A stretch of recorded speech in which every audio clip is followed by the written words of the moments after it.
Bueno, Eduardo Amadeo, vamos a seguir lo que estamos viendo con los otros diputados.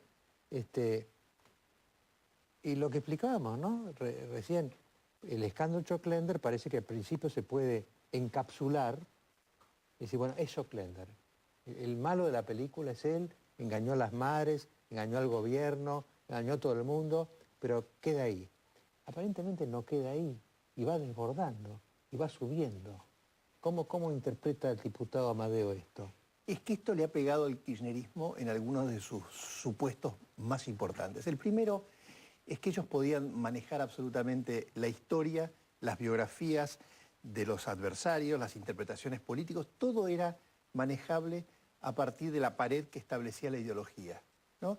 Los malos, los buenos, la izquierda, la derecha, los 90 versus los progresistas, etc. Y en ese marco, obviamente, la relación con las madres de Plaza de Mayo era muy importante, porque estaban como en el corazón de la legitimación del gobierno. El gobierno se legitimaba, inclusive Néstor Kirchner y su mujer, con una historia más que oscura durante la dictadura militar, se legitimaban alrededor de las madres. Ahora, a esa legitimación y a ese desprecio hacia todos los demás, o sea, todos los demás son malos, nosotros somos buenos, le ha salido esto, voy a decir, este grano. Se les ha derrumbado la pared. De ahora en adelante va a ser muy difícil para el gobierno volver a hilar un discurso creíble porque han perdido la autoridad. No solo respecto de quiénes son buenos y quiénes son malos, del funcionamiento básico del Estado, Mariano. El otro día en el Congreso, el señor Fatala inició su exposición diciendo varias veces que ustedes tienen que considerar que este es un programa de viviendas con inclusión social. Como tuve la fortuna que me tocó hablar primero, yo le dije, usted vino a conmovernos, usted vino a que nosotros nos callemos la boca, porque usted dijo varias veces inclusión social, usted dijo varias veces madres de Plaza de Mayo, y usted supone que nosotros tenemos que paralizarnos frente a eso. Pues no. Lo de inclusión social exigiría que ustedes hubieran controlado el doble, no el simple, el doble. Bueno, pues han fallado en eso. Lo de madres de Plaza de Mayo es un argumento que usan para que todos los demás nos callemos. Además de los comentarios que nos merece esta Bonafini versus la Bonafini de los 70, usted no tiene ninguna autoridad para hacernos callar también por lo de la madre de Plaza de Mayo. Entonces, yo creo que al gobierno le va a costar mucho recoger este barrilete que se le ha volado, porque ha perdido legitimidad. Y la sociedad ha perdido legitimidad además en un tema muy sensible para toda la sociedad, cuál es la inversión en temas sociales, ¿no? Yo le decía a Fatala, una casa que vale doble es media casa. Sí, está muy bien. Es otro que se queda sin casa. Efectivamente. Entonces, ¿dónde está la inclusión social? Así como una ración de comida con pocas proteínas es menos neuronas. Entonces usted debería controlarlo el doble. Yo creo que al gobierno se le ha caído una imagen, se le ha caído una imagen de credibilidad y se le ha roto esa barrera que ellos mismos hicieron con todos los demás, ¿no? Y por lo tanto le va a costar mucho recuperarse. Ahora, ¿no? Eduardo, la misma pregunta que en el bloque anterior. La gente puede haber hecho un clic, se pueden haber desmoronado efectivamente los presupuestos del kirchnerismo. Pero si no hay traducción judicial, posiblemente sea un caso de corrupción más, pueda tener su declive de aquí a las elecciones. Algunas personas se pueden acordar, otras no. El punto es, si es un crimen perfecto, entre comillas, o es un caso de corrupción perfecto, esto es, debido giraba la plata a intendentes y gobernadores, no dejaban las huellas porque era un mandato político, y ¿quién se hace responsable en esta triangulación? Ya empiezan a aparecer ejemplos de que no es un mandato perfecto. Creo que en el diario La Nación de hoy habla de las instrucciones que recibían las provincias y municipios de contratar a esta empresa y si no, no te doy la plata. O sea que crimen perfecto no es, porque como sucede, cada vez que se acumula excesivo poder, se pierde la prudencia. Por eso es la importancia del funcionamiento de las instituciones, por eso es la importancia del funcionamiento de la justicia, porque la excesiva acumulación de poder uno comete muchos errores, entre otras pierde la prudencia elemental en la administración de los recursos. Y en el extremo, Eduardo, la acumulación excesiva de poder enloquece. Enloquece. El tipo que se hace de demasiado poder termina... Por ejemplo, yo lo viví en la época, en los 70, por ejemplo, el caso de Suárez Mason.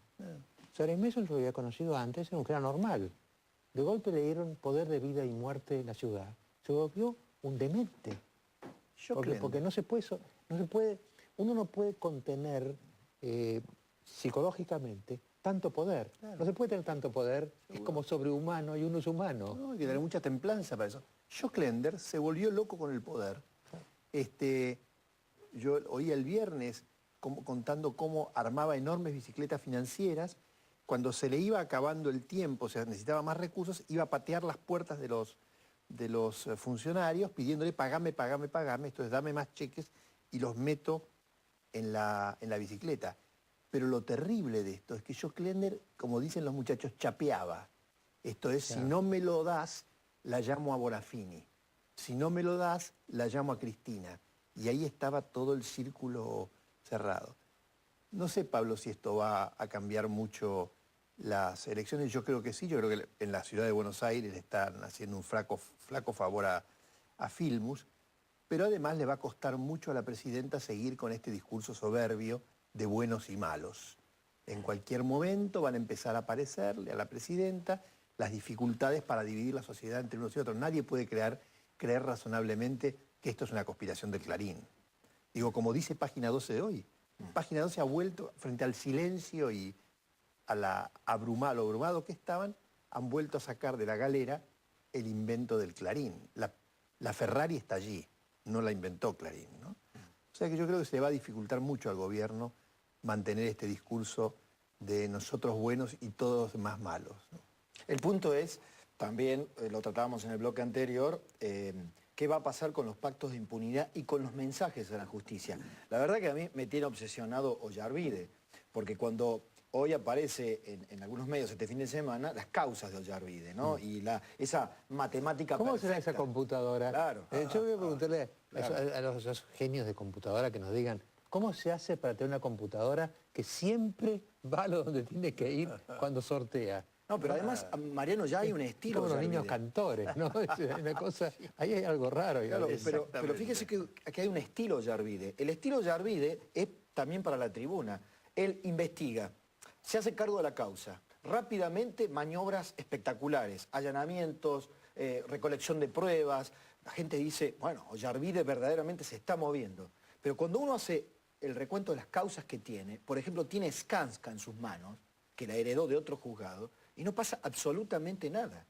Con el caso Jaime no pasó absolutamente nada, aún con toda la espectacularidad que tuvo. Entonces, en determinado momento, si esto no tiene una traducción judicial, cuando el poder es poder, porque juzgar cuando ya no tienen poder lo hacen todos, o caer sobre los débiles cuando ya no tienen poder, los chivos expiatorios de la sociedad es fácil.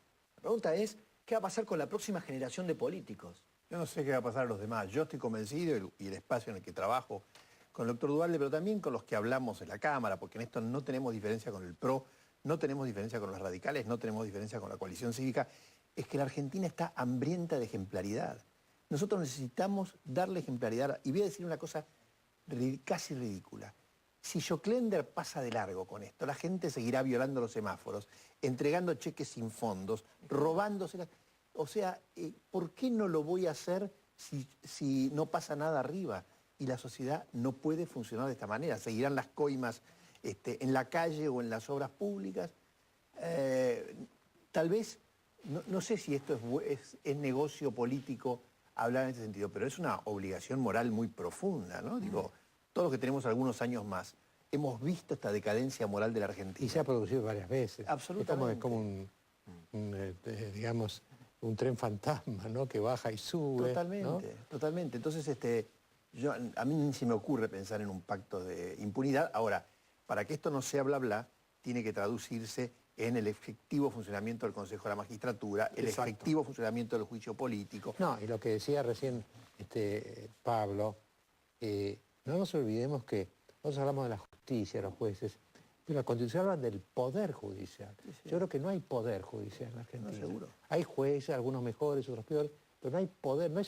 Si fuera un poder, sería un poder tan grande como el Ejecutivo. y no lo es. Así es. ¿No? Parece un poder dependiente de otros poderes, un poder con Yo inequitativo. viví también en la época que había mucho tema de la corrupción, en la época de Menem. Yo me daba cuenta que nosotros cuando en el programa traíamos un tema de corrupción, la gente era como que la estaba saturando, porque todo el mundo sabía que después no pasaba nada. Efectivamente. Entonces, ¿a qué voy a hacer yo un gran escándalo de escanca, qué sé yo, si sé que finalmente no va a pasar nada? Bueno, Mariano, y desde el plano del Poder Judicial, hoy se puede decir que hay una Corte Suprema que da señales esperanzadoras, ¿no? Porque hay una Corte Suprema que ha mostrado su diferenciación del gobierno. Pero desde el punto de vista del funcionamiento de un poder, hoy yo voy a decir una barbaridad jurídica y política. Yo no sé si tiene más poder la Corte Suprema u Ollarvide. No sé si tiene más poder real, porque si de ejemplaridad se trata, es quién le pone el cepo y la investigación al poder en el momento en que el poder es poder, el juez federal o la Corte Suprema. Yo sé que la Corte Suprema es la Corte de última instancia, para escasísimos casos, así debería ser. Pero hoy los jueces federales tienen en sus manos la llave hacia la sociedad del mensaje Ahora, ejemplificado. también hay una cosa, ¿no? También una cosa. Cuando, yo me acuerdo que yo tuve un gran profesor que era Nozick, ¿no? En Estados Unidos, y él era el tipo más liberal, libertario. Y un día escribió un libro y después me lo dijo, que sin embargo, decía él, el Estado tiene un papel aún en el país más liberal, que es el ejemplo. Si el presidente, y él lo decía por Reagan, si al presidente no le importan los pobres no importan. Pero sin duda. Entonces, si uno tiene una presidencia corrupta, es muy difícil que se pueda combatir la corrupción. Porque tiene que empezar, lo decía Perón, ¿no? El pescado se empieza por ir por la cabeza. Por la cabeza. Pero además, Mariano, hay una enorme inequidad en esto.